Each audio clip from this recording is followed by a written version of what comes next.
Olá, meu nome é Ivana Regina Couto de Brito e o meu RA é 189116.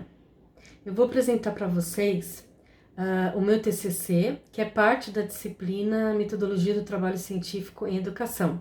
Eu sou aluna do EAD, do curso de Licenciatura em Ciências Biológicas da Unisanta. Vamos lá?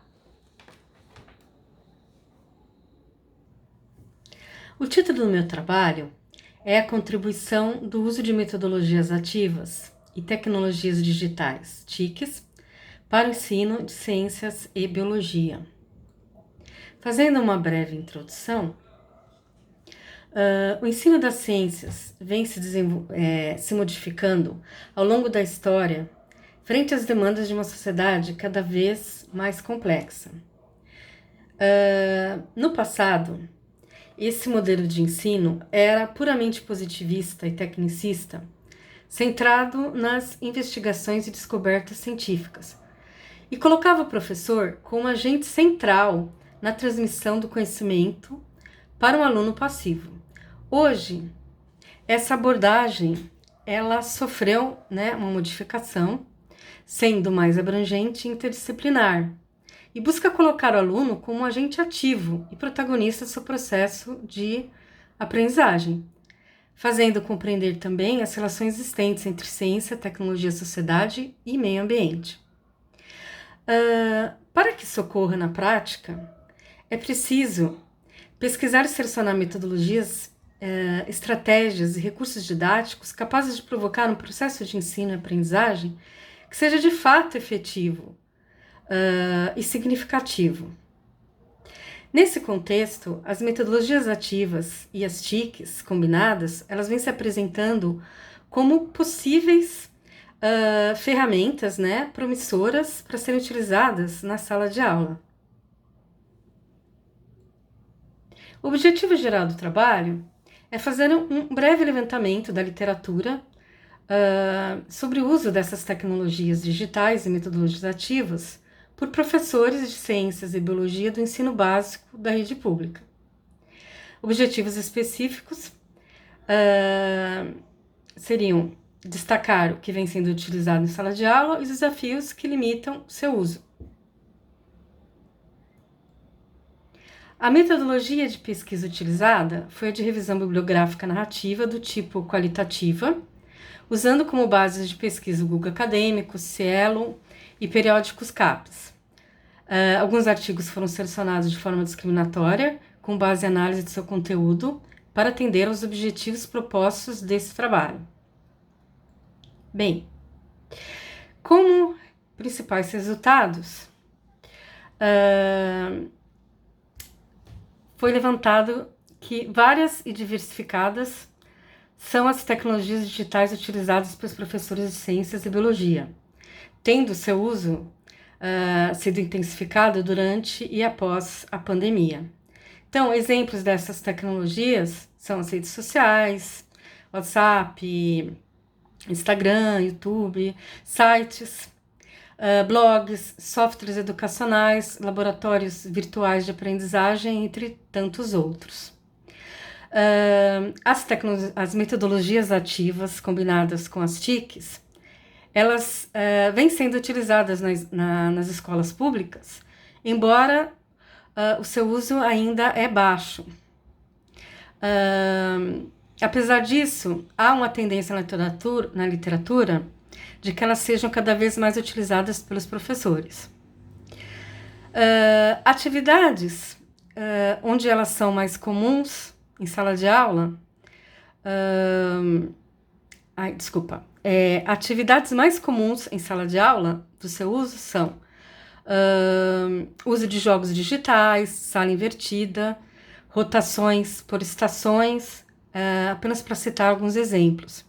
Esses recursos, eles são abordados em todas as temáticas da biologia e eles são usados com o intuito de facilitar tanto a compreensão do aluno sobre termos e conceitos mais complexos, como com o objetivo de tornar a aula mais interessante, dinâmica, inclusiva e participativa ao aluno. Dificuldades apontadas no uso dessas ferramentas.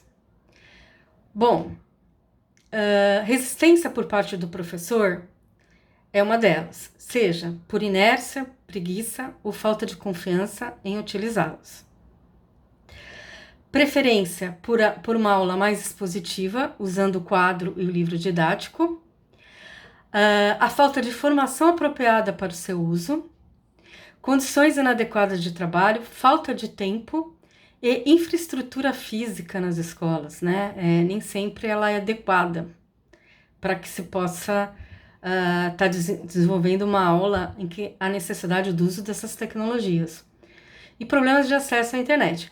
Aqui eu queria abrir um parênteses para falar da minha experiência durante o meu estágio obrigatório, né? Estágio supervisionado obrigatório no ensino fundamental, no ensino médio, onde eu tive a oportunidade de acompanhar 2 professores de ciências no ensino fundamental e 2 professoras de biologia no ensino médio, numa escola estadual. Essa escola é de educação integral.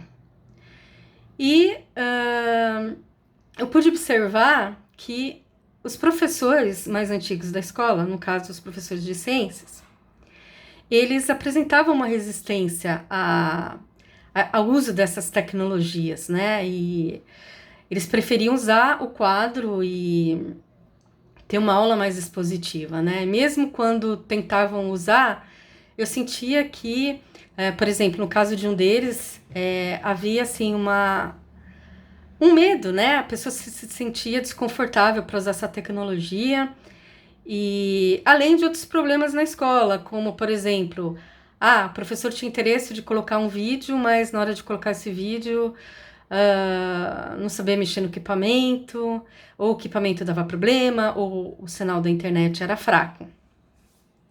Agora, a experiência e outra coisa, eles se queixavam também da falta de tempo, porque como é uma escola de ensino integral, eles tinham muitas aulas para cobrir, né, no ensino fundamental, e então a utilização do quadro de uma aula expositiva e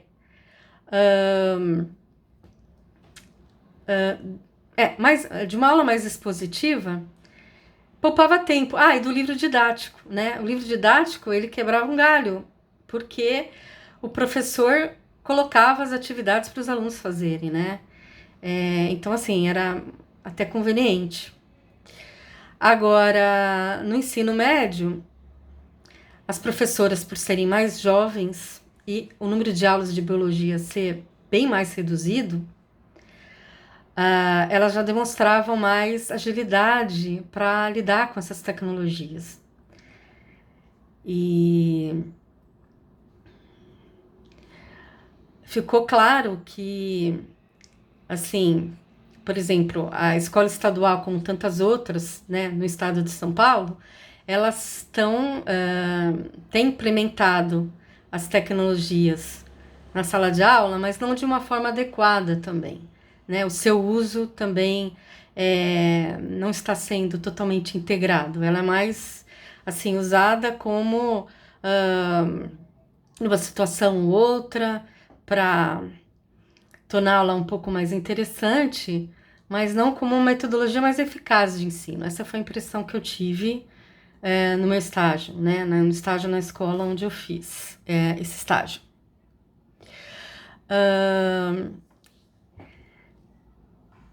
E na questão da... Deixa eu ver aqui, preferência... Tá. A não familiaridade no uso dessas tecnologias, eu também me incluo.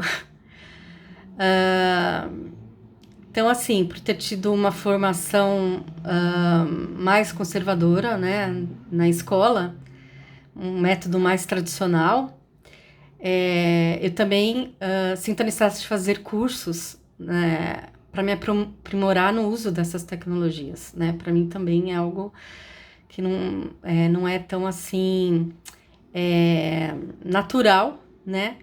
Como, por exemplo, para professores que já nasceram, né? Para a geração de professores que já nasceu nessa era da informática, da internet. De acordo com o último relatório da Unesco, de 2023, de monitoramento global da educação, o uso das tecnologias no mundo ele aumentou, porém, ainda de forma desigual, devido às diferenças de acesso à rede de internet e à falta de integração adequada de seu uso no ambiente escolar. E por isso ele não tem contribuído para melhorar a educação de forma significativa.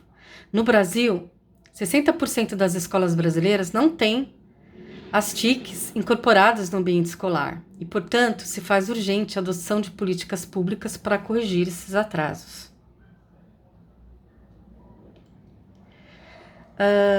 Como visto anteriormente, as metodologias ativas e as TICs combinadas, elas se apresentam como excelentes estratégias na criação de situações de ensino-aprendizagem mais significativas, desde que sejam utilizadas com propósito pedagógico e inseridas dentro de uma aula contextualizada e com objetivos claros e definidos.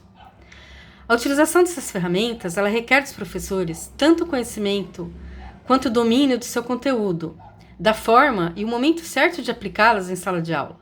Portanto, para que tenha um resultado efetivo, é imprescindível que os professores tenham uma sólida formação a respeito dessas metodologias. Uma verdadeira revolução digital cultural está ocorrendo nas escolas, provocadas pela incorporação do uso cada vez mais frequente das tecnologias digitais nas práticas pedagógicas. E nesse contexto, tanto a elaboração de políticas públicas de inclusão e letramento digital, quanto de cursos de formação inicial e continuada de professores se fazem urgentes, a fim de atender às demandas dessa nova realidade. Este trabalho está longe de cobrir o tema, porém, alguns pontos importantes para reflexão e questionamento puderam ser levantados. Enfim, por último, são as referências bibliográficas que eu utilizei para fazer esse trabalho. Obrigada pela sua participação.